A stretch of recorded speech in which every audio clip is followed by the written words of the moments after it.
Rīga, motormuzejs. Vakardiena, 5. marts. Lielais fināls konkursam Gribu būt mobils. 7 labākās komandas no visas Latvijas. Ilūgs, Jūrmala, Cēsis, Pope, Rīga, Kusa un Jēkabpils. Kurš tiks pie galvenās balvas pēc visu 4 uzdevumu izpildes? Uzvarētāju komanda šogad dosies ceļojumā uz Zviedriju, un tur zinātnes centrā atkal un atkal varēs gan iepazīties ar fizikas brīnumiem, gan ar ķīmijas brīnumiem, un arī noteikti iegūt kādas jaunas atziņas, kas varbūt skolas parastajās mācību stundās nav redzēts, kā tas notiek dabā. Varbūt teorētiskajā grāmatā ir izlasīts, bet tur viņi varēs to visu savus ādas arī izbaudīt. Pirmais – pārbaudījums. Datortests par ceļu satiksmes drošību un satiksmes noteikumiem. Otrais – ceļu satiksmes organizācija. Trešais – mājas darbs, kurā visbiežāk sagaidāmi pozitīvi pārsteigumi. Un visbeidzot pārbaudījums komandu kapteiņiem. Konkursa Gribu būt mobils mērķis ir pilnveidot skolēnu zināšanas par satiksmu un personīgās drošības garantēšanas iespējām uz ceļa. 12 un 14 gadu vecumā skolēni ir ne tikai gājēji vai velosipēdisti, bet arī topošie vai esošie mopēdu vadītāji, kam jāmāk pieņemt atbildīgus lēmumus arī sarežģītās satiksmes situācijās un iekļauties satiksmes plūsmā.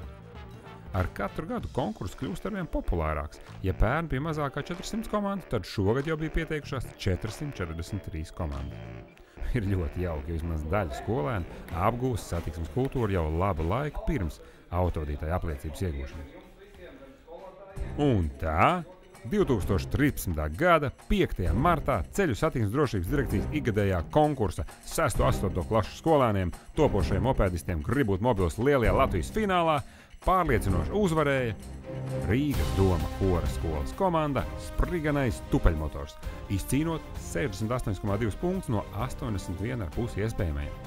Šodien šīs 7 komandas patiešām pierādīja vēl un vēl, ka bērni grib zināt satiksmes noteikumus, ka viņi ir gatavi mācīties arī par to, kas ir jāzina mopēdu vadītājiem. Jo tā ir kategorija, ko laikam sapņoja, ka viens puisis kaut kur 14 gadu vecumā braukt ar savu mopēdu, bet vai ir zināšanas, vai viņam ir arī iemaņas, kas ir vajadzīgas. Tas ir jautājums, uz kuru šodien konkursā mēs redzējām, viņi noskaidroja paši priekš sevis vispirms šo atbildi. Un arī, protams, ka viņi noskaidroja kopā ar saviem vienaudžiem, kā tad ir kļūt par labu satiksmes dalībnieku, vai vecāki ir atbalsts, un vai viņiem būtu jābūt par galveno atbalstu. Man ļoti iepriecināja tas, ka viņi šobrīd noskaidroja tieši pašu galveno, ka ģimene ir tā, kas pirmā ieliek bērnam pamatzināšanas ceļu satiksmes noteikumos. Gribētu novēlēt tik vienam bērnam ģimeni, kas varētu viņu atbalstīt, kļūt par satiksmes dalībnieku.